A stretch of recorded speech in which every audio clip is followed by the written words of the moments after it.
परीक्षा की घड़ी जब द्वारकाधीश बने सारथी द्वारका की चकाचौंध से दूर शांत जंगल के सन्नाटे में महर्षि दुर्वासा अपने शिष्यों के साथ विश्राम कर रहे थे।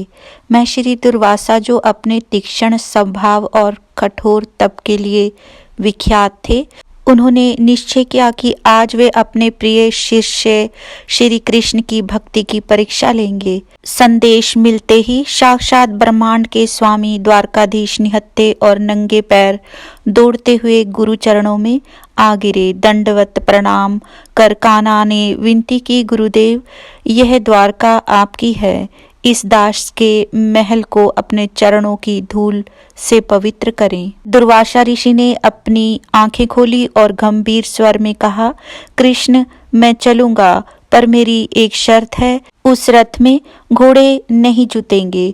उस रथ को एक तरफ से तुम और दूसरी तरफ से तुम्हारी पटरानी रुक्मणी खींचेगी। क्या स्वीकार है? बिना एक क्षण गवाए मुस्कुराहट के साथ श्री कृष्ण ने अपनी सहमति दे दी। वे जानते थे कि यह परीक्षा उनके अहंकार की नहीं बल्कि उनके प्रेम की है। धधकती धूप और पथरीला रास्ता पर रथ पर सवार थे क्रोध के प्रतिरूप दुर्वासा ऋषि और उनके शिष्य। माता रुक्मिणी, जिनके पैर कोमल पंखड़ियों जैसे थे, उन्होंने और प्रभु ने मिलकर उस भारी रथ की कमान संभाली।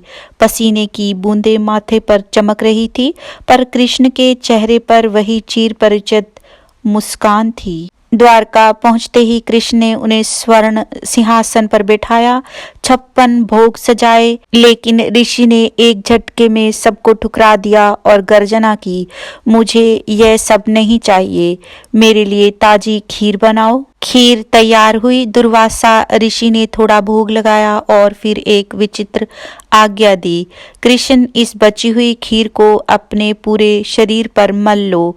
भगवान ने बिना किसी तर्क के गुरु की आज्ञा शिरोधार्य की। उन्होंने पूरे शरीर पर खीर का लेप लगा लिया, लेकिन जब चरणों की बारी आई तो कृष्ण ठिठक गए।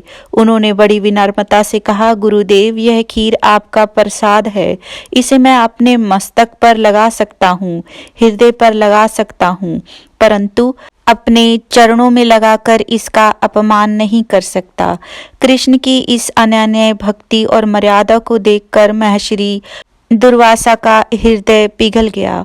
उनके मुख पर एक संतोषमयी मुस्कान आई और बोले, धन्य हो कृष्ण, तुम हर परीक्षा में उत्तीर्ण हुए। तुमने न केवल अपनी देह को थकाया बल्कि अपने अहंकार को भी मेरे चरणों में समर्पित कर दिया। मैं तुम्हें आशीर्वाद देता हूँ, जहाँ जहाँ तुमने उस खीर का लेप लगाया है, तुम्हारा वह अंग वज्र के समान शक्तिशाली हो जाएगा। कोई भी अस्त्र शस्त्र तुम्हारा बाल भी बांका नहीं कर पाएगा।